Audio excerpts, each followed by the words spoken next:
Alright guys, so bubuhin natin yung ating battery na 2650. Gagawa tayo ng 24 volts. So yung pattern na gagawin ko is tower type. Hindi ako nagpahaba kasi medyo madami. So hindi kakasya din sa paglalagay. Kaya gagawin natin tower type.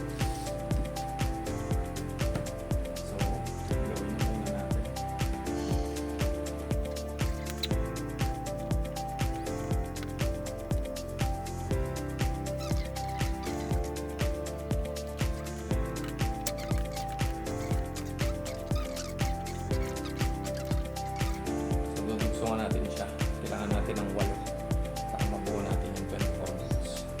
So lalagyan na natin siya ng battery holder.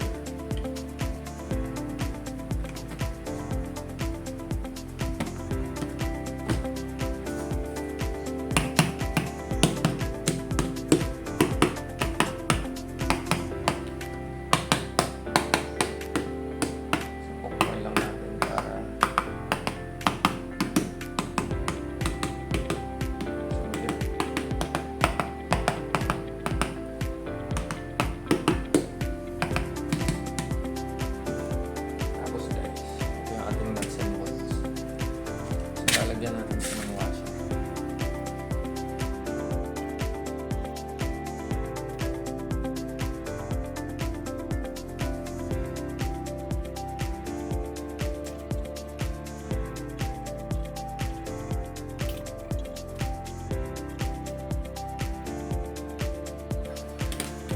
Lagyan muna natin tabing wire pala guys.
Guys, ito yung magiging main negative natin.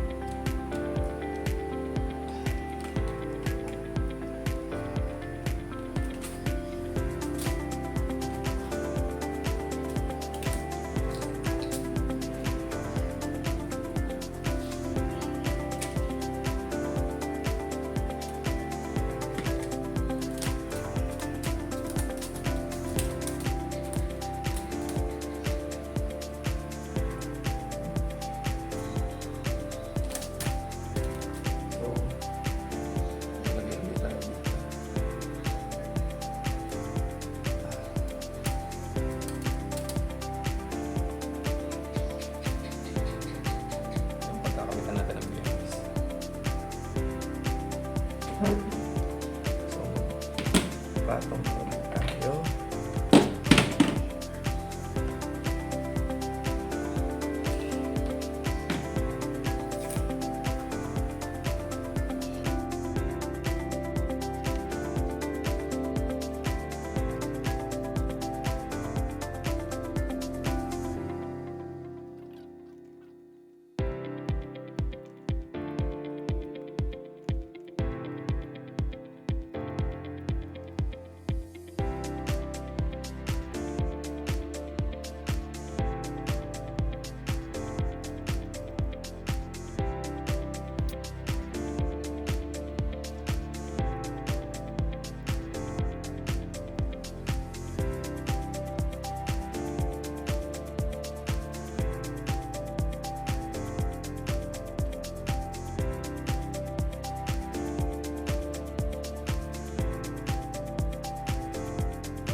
lalagyan ulit natin ng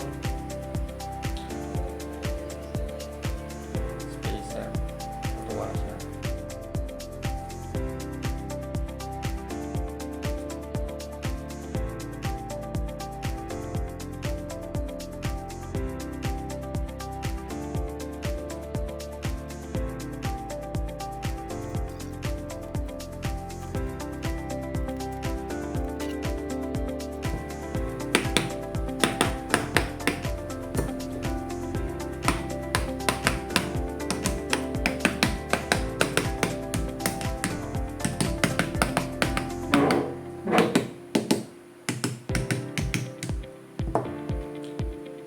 Guys, ito na. So, lalagyan na ulit natin ng tabbing wire.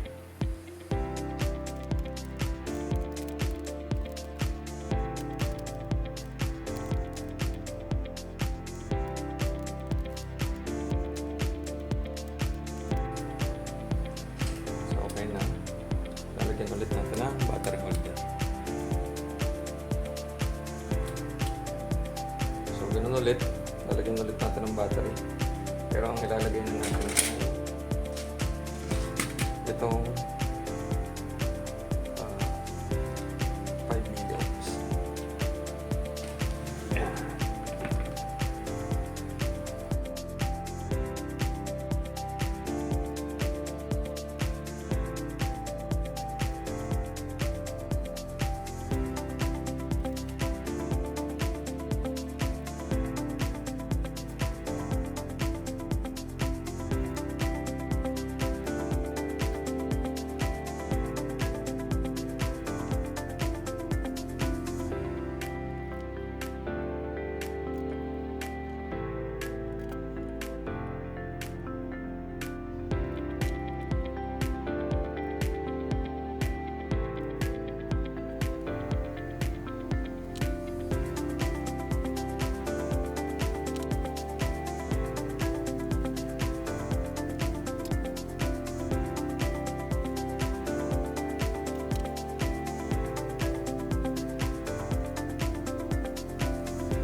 Lalagay ulit tayong tabbing wire.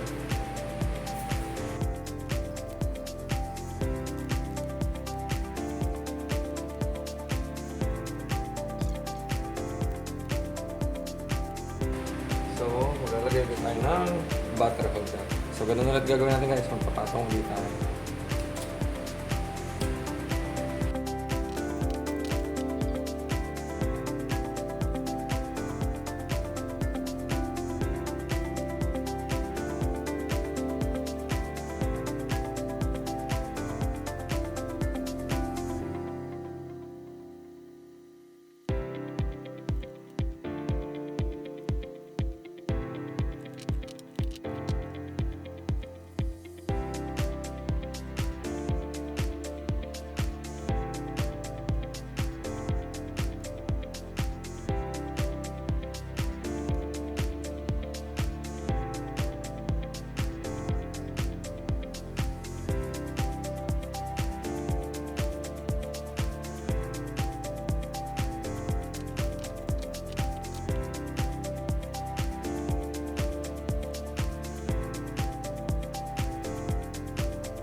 So ayan na guys, paapat natin 1, 2, 3, 4.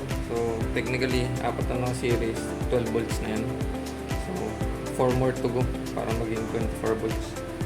So lalagyan ko lang muna ulit ng washer at saka ng tabbing wire at saka ng battery holder, then papatungan ulit natin, babalikan ko pa yan. So ayan guys, nalagyan na natin ng washer, nalagyan na ulit natin ng tabbing wire, tsaka nalagyan ko na rin ng battery holder. So tabbing wire na, and then magpapatong na ulit tayo ng pang-lima.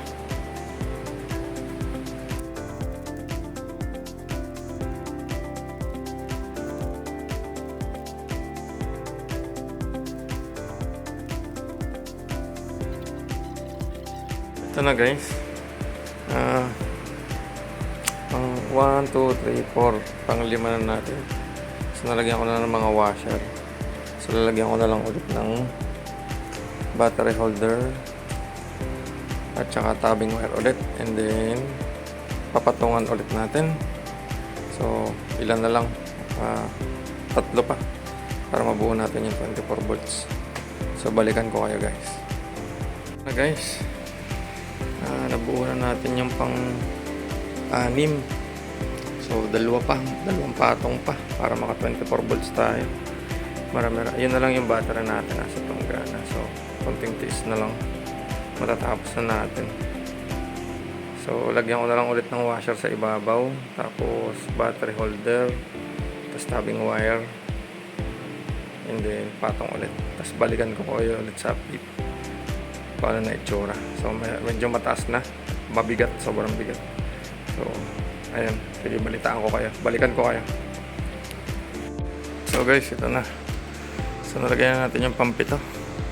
So nilipat ko siya ng mesa kasi sobrang bigat na, baka mamaya pag natapos hindi ko na mabuhat. So nilipat ko na kasi diyan ko naman siya talaga ilalagay.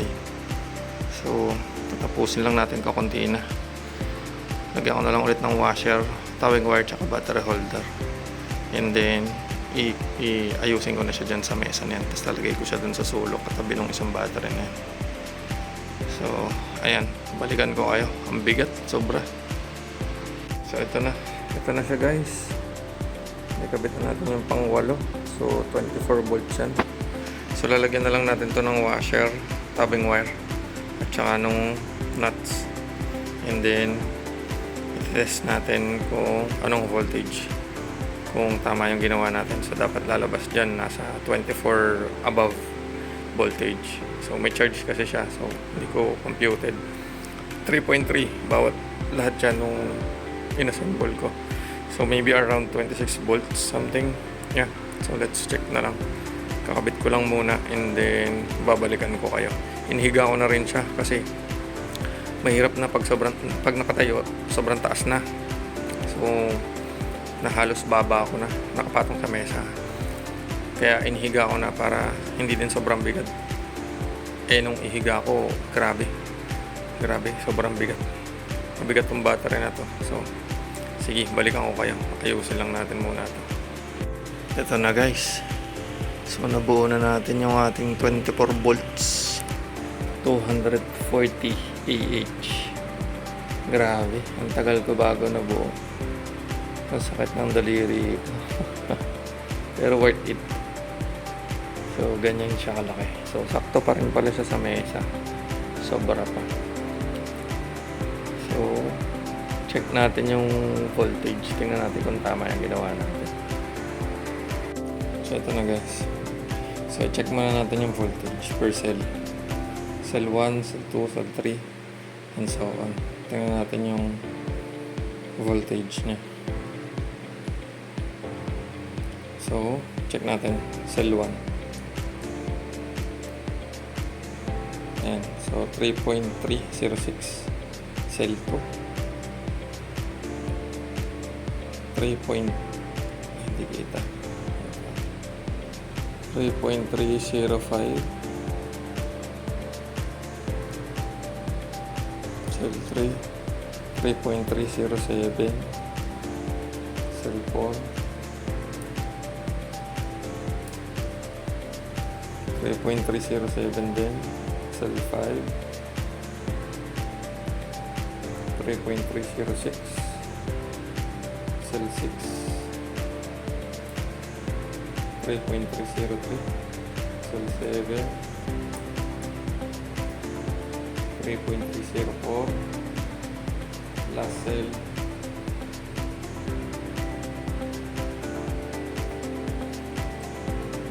3.303. So balance naman siya, no? 3.3 volts lahat. Yung mga putal, millivolts na lang yun. So wala namang problema dun. So pag nakabit naman natin yung active balancer tsaka yung BMS, mababalanse naman yan. So tingnan natin kapag kung ilang volts, kung tama yung ginawa natin. So dapat to nasa around 24 above. So roughly mga nasa 26 point something to.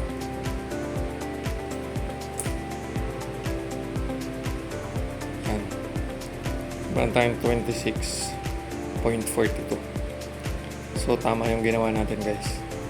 Makabuo tayo ng 24 volt system na battery. Yan. So 26.42. So ayun lang guys. So kung